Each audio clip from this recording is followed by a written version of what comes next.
if you grew up in a household where you didn't feel completely safe, secure, and loved in your life, or where there was a lot of instability, maybe constant movement, maybe not movement, maybe it was parents that were emotionally there, or maybe there was abandonment that was very present for you.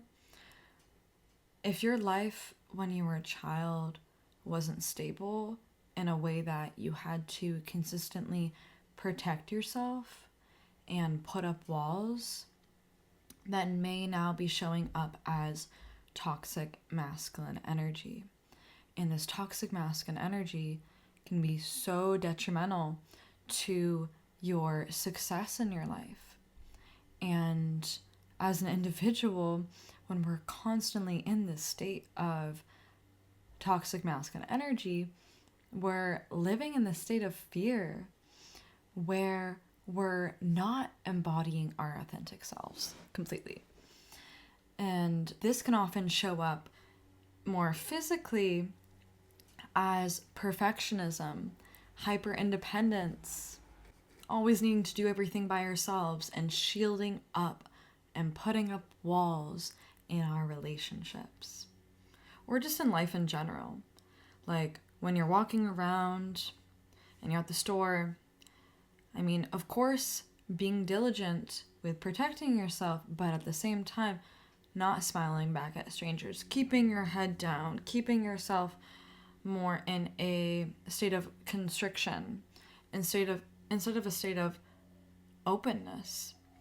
And the more we're in this balance of masculine and feminine, we can trust our intuitions, and our intuitions can be heightened a lot more in our lives, so we can actually keep ourselves safe way more than if we're in this state of closing up and not being authentic, hyper independence, in a constant state of stress, or where you're needing to constantly fill up your calendar all of the time, never allowing yourself for a break.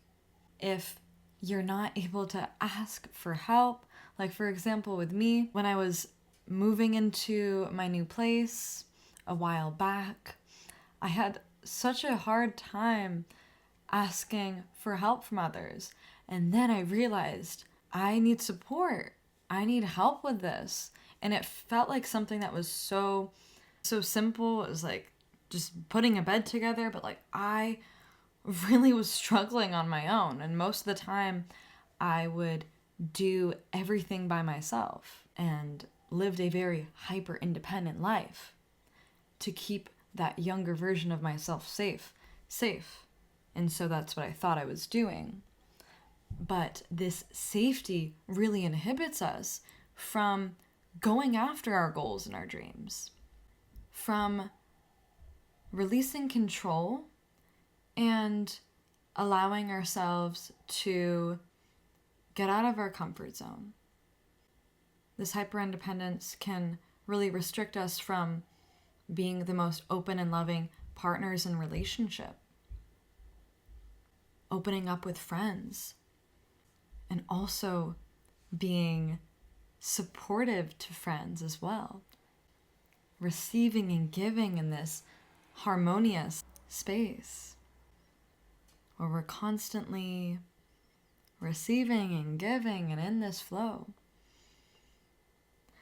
But our culture can be so rewarding to this hustle culture, into this bad bitch energy where I can do it all by myself. I don't need no man. I don't need anything. All that energy. And of course, being independent financially and having our own backs and supporting ourselves is so important. Because sometimes we are truly like actually maybe even physically alone in situations where we do need to have our own back. That's where the masculine healthily can come in. But we don't need to live in a perpetual state like that all of the time.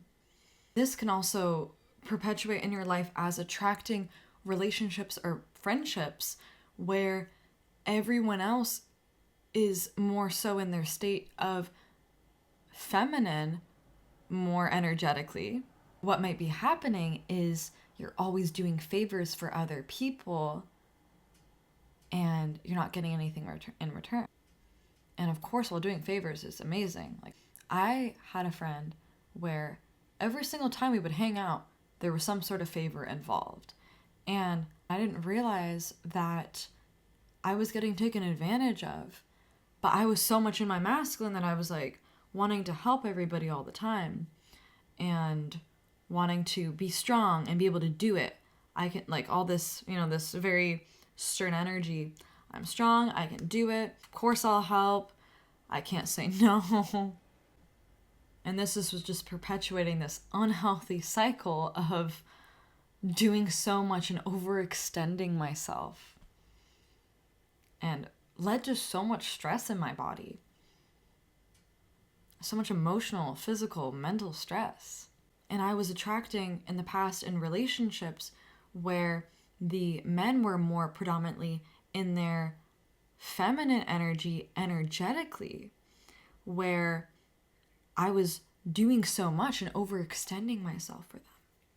This can perpetuate in all sorts of relationships, in business and work and relationships, friendships. A few of the key steps to releasing this toxic masculine energy from your life is to begin to have awareness of where this is coming from. Where did you not feel supported when you were growing up? And what events do you feel like contributed to this masculine energy perpetuating in your life? Where did you need to protect yourself? And really holding and strengthening that deep compassion for those younger versions of yourself, because at one point they needed to protect themselves. They needed to support themselves in order to feel safe. And so really allow yourself to show those younger versions of yourself so much love and compassion throughout this process, because it can be a bit of a journey. And so throughout this entire process, loving on that younger version of yourself, asking them what they need. What do they need support with? How can you further strengthen that love and connection, that relationship? Do they need more stability? Do they need more fun? Do they need more creativity? Do they need to trust more? Do they need to trust themselves more? And like I was saying before, when we release this toxic masculine energy and this fear, we're able to strengthen our intuition and our inner guidance system, embody our authentic versions of ourselves, and really truly live in this more aligned state of being. And in this state of being, we can actually be more intuitive. And when we're more intuitive, we can actually protect ourselves more from real danger in our lives. And also asking yourself, when does this toxic masculine energy come up in your life specifically?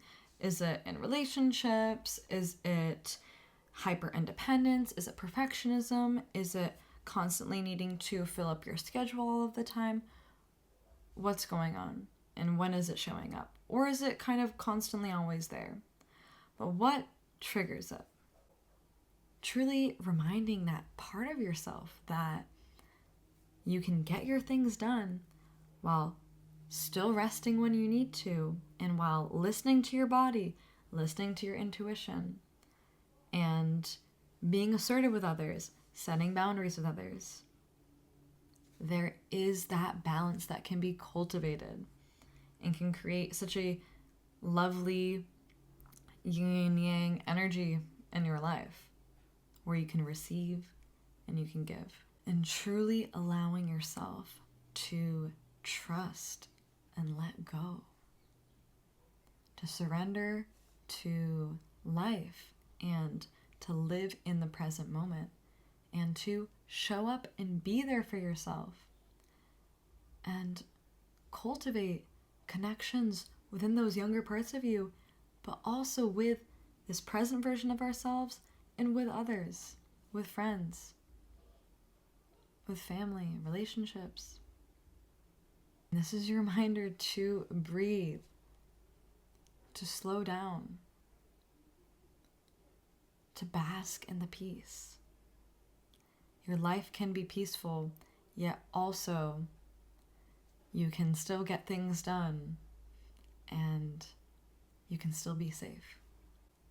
Thank you so much for watching. I hope this video helped you, and if this resonated with you or helped you in any way, please like and subscribe for weekly videos. I make videos every single Tuesday. Thank you, and I'll talk to you soon.